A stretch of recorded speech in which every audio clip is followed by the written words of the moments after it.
Hello everyone and welcome you for the physics class. As I told you in the class that due to some problems some of you are facing that you are unable to visualize, cannot see the video, or my audio is being is paused. So I would like to share with you whatever I have discussed with you today. So the thing that I have discussed with you today is the dot product. Means when we multiply, in case of vectors, the normal rule that we use is not followed, but instead we follow a different rule. Like, I would like to tell that there are two types of product here. One is dot, I think you can see, dot product. Another one, number two, is cross product. Okay. So dot product, sometimes we call it, not sometimes, always we call it scalar product, and the cross product we call it the vector product. By the name itself you can say that if we multiply two vectors by dot product, we will get a scalar quantity, and if we multiply two vectors by a cross product, we will get a vector quantity. So that is the difference between the dot product and the cross product. So let's start with the dot product. So dot product, I gave you the example of work done, because in work done is a scalar quantity, but we are using multiplication of force and what? Displacement. So both are vector. Yes or no? So since both are vector, so we can say that this vector we are multiplying and we are getting it what? A scalar quantity. So this multiplication will follow the rule of dot product. It's okay. So how to represent it now? Suppose I say that A is a vector in this way, and B is another vector. Suppose this is B, and they are making an angle theta. Here when I have written, I could have thought of this angle, bigger angle.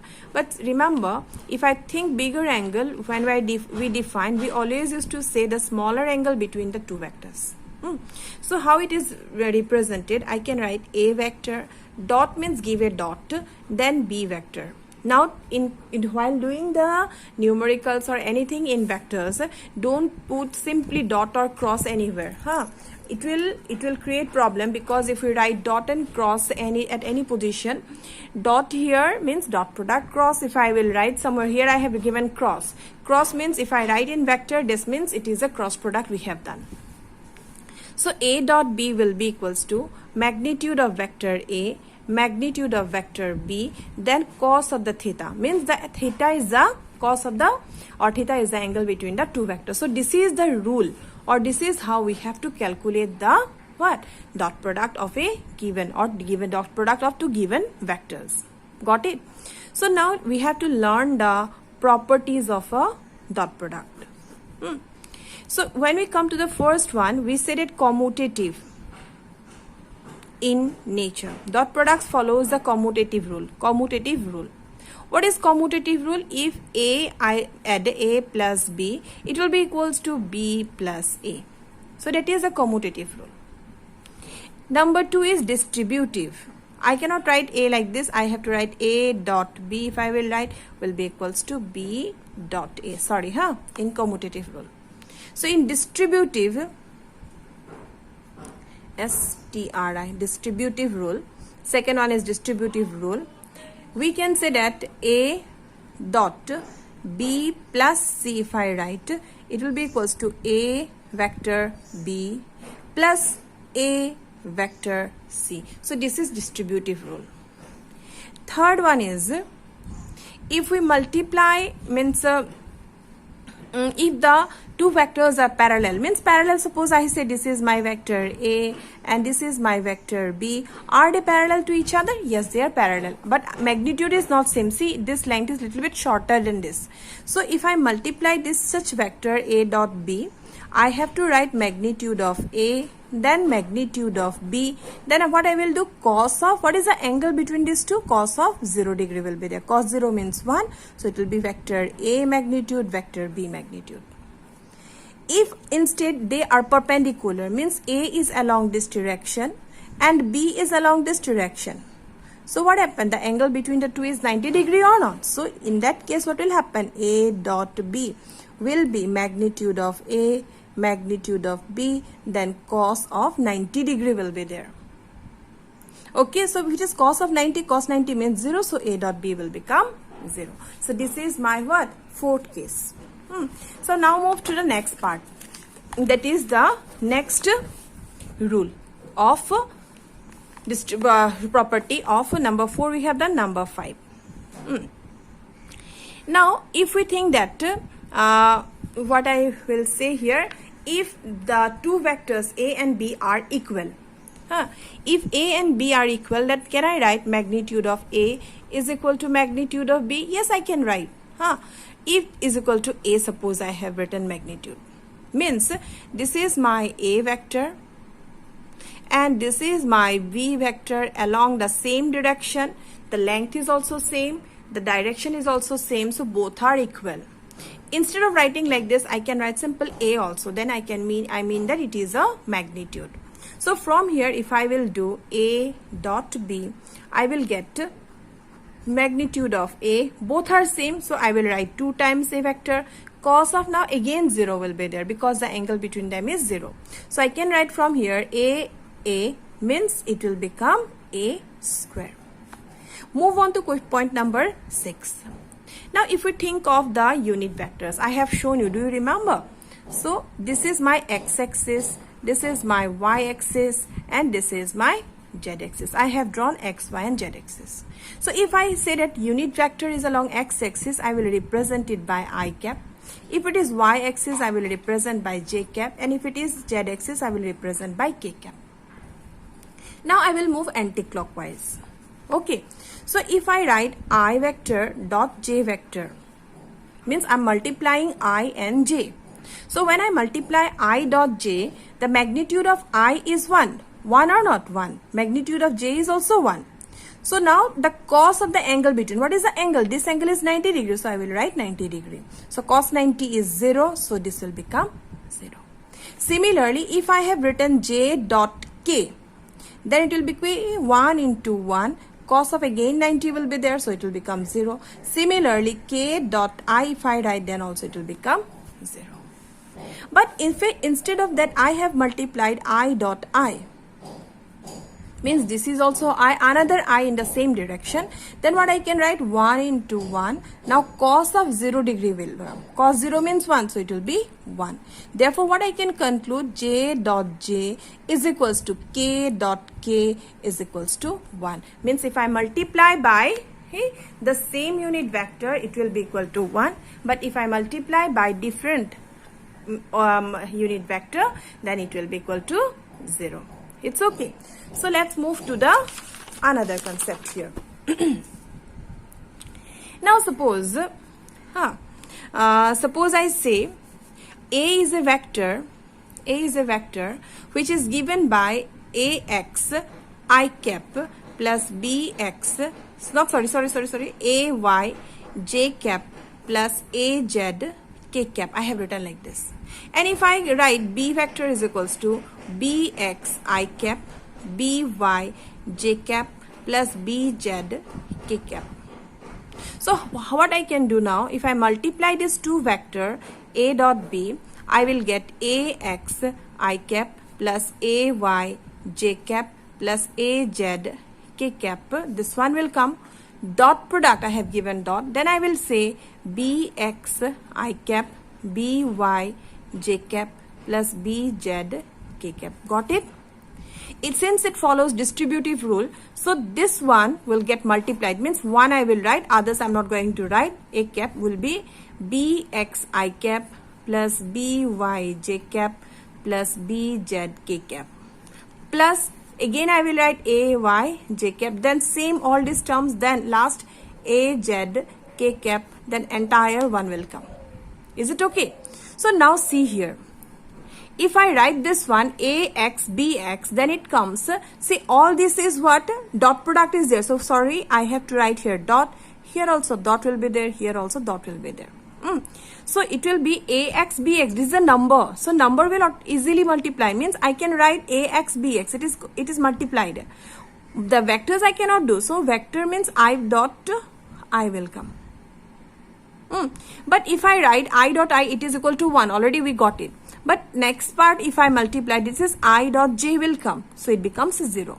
Similarly, if I use the last term I dot k, it will become 0. So from the first only I will get this part. So let's move to the second part. So here first one, bx I cap will be there. Then by j cap will be there. Then last one will be different. Now if I multiply this two, it will be ay bx. Okay, correct. But j dot I will be there. J dot I is what? J dot I is 0. So it will not be required. Similarly, ay by, then again j dot j will be there. J dot j is 1 or not. So I can write ay by j dot j. No need to write. Similarly, I will get az bz k dot k. So I can write from here ax bx plus ay by plus az bz. So this is my equation. Hope it is clear to you. Now let us do some questions so that it becomes easier for you to understand the topic nicely. So the first question that I am going to discuss, the question paper I will give you, it is in question number 4. The paper where the questions that I will give you, it is in question number 4. So write down the question from there. It is given, find the value of lambda. In the unit vector is given, means 0.4 I cap plus 0.8 j cap plus lambda k cap. This is a unit vector. Entire is what? It is a unit vector. So we have to find the value of lambda. I would like to tell you, whether I have told you or not, I don't remember. Suppose I have written a vector is equals to, you still remember, I think, ax I cap plus ay j cap I have written. After this, while finding, we got like this. We have written pp, but in the notes that I have given as ax and like that. So we got ax equals to a cos of theta, and we wrote ay equals to a sine of theta. I hope you remember. Now if I square and add it, I got the relation a square equals to ax square plus ay square. And if I write a will be equals to ax square plus ay square. So this is, when I got a here, few minutes back I said that vector a magnitude, instead of writing like this, I can write a also. Means I have written the magnitude in this way. So similarly, if I have written a is equals to ax I cap plus ay j cap plus az k cap, then if I want the unit vector, means if I say, magnitude of a, then how to calculate? Root over I will write. Then it will be ax square plus ay square plus az square will be the magnitude. Understood? So magnitude will be calculated in this method. So here if I ask you unit vector, when I say unit vector and in the direction is not known to me, but I know the magnitude. So if I say this is my vector A, what I know that if I will write magnitude of vector, it must be equal to 1. Okay, it must be equal to 1. The rule, from this particular rule, how can I write this one? Root over. So here with I cap I have 0.4, so I will write 0.4 whole square. Plus second one I have 0.8 whole square, plus other one is my lambda, so lambda square. So if you solve it, so it will become 1 is equals to 0.4 square, means I have squared both the side, so it will be 0.8 square plus lambda square. So solve it, means 4 square is 16, but 0.4 is there, so it will be 0.01. Similarly 8 square is 64, so it will be 0.64. So if you solve it, you can find out the value of lambda. This is the way we have to solve. So let's move to another question. So let me tell you the next question. The question is question number 3 in your question. Find the unit vector parallel to the resultant of the vector. Means vector A is given, which is equal to I cap plus 4 j cap minus 2 k cap. Similarly, vector B is given, which is 3 I cap minus 5 j cap plus k cap. So this is the two vectors. And it is given that the resultant of the vectors, since it is not mentioned at what angle they are, so I can find the resultant R as sum of the two. Okay, this is my triangle law, because I can consider this to be the two vectors A and B. So I have written A plus B, so it will become, if I edit, see, if it is addition, simply we can add 3 plus 1, 4 I cap. This is 4 minus 5 means minus j cap. Then it will be minus k cap. So this is my resultant. I have to find what? I have to find unit vector. So do you remember, I have taught you in this way, vector A is equals to magnitude of vector A, then I can write A cap. What is A cap? It is a unit vector along A. Do you remember I told you like this? So here if I say you have to find a unit vector parallel to the resultant, so resultant, along the resultant you have to find. So resultant R vector will be equals to magnitude of the resultant multiplied by the unit vector along R.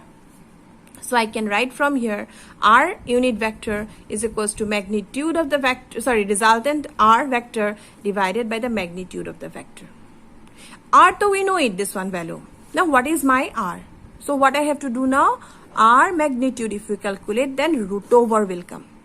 So root over means what? Again, you still remember, this is ax square, ay square. So ax is 4, so 4 square plus. Here with j, I have minus 1. Don't get confused. It is minus 1. So minus 1, I will add minus 1 whole square. Plus again minus 1 whole square will be there. So both are minus 1, minus 1. So minus 1 square means minus 1 square means what? Plus 1 square, 1. So I can write from here, it will be 16 plus 1 plus 1. So it will be root over 18. Root over 18, you can write 3 into 9. No, sorry, not 3 into 9. 3 into 6. It's okay. So it will be difficult for me to, I think you can write 18. 9 into 2 means you can write this 3 root 2. So what will be my R cap? R cap will be, I will write 4 I cap minus j cap minus k cap divided by 3 root 2. So this is how we have to do the sum. Hope it is clear to you. Okay. Then move on to another question, so that you don't have any problem while doing. Next question is another question, question number 5. From there only, you have to find out the angle between the vectors. Angle between the vectors. Suppose I have written A is equals to I cap plus 2j cap minus k cap, and vector B is equals to minus I cap plus j cap minus 2k cap. You have to find the angle between the two vectors. If it is angle between the two vectors, I can write A dot B is equals to vector A magnitude, vector B magnitude, cos of theta. Now, if I ask you calculate A magnitude, I hope you can calculate. What it will be? Root over. First one is 1, so 1 square plus. Second one is 2, so it will be 2 square plus. Again minus 1, so minus 1 whole square. So I can write from here 1 plus 4 plus 1 means it is root over 6.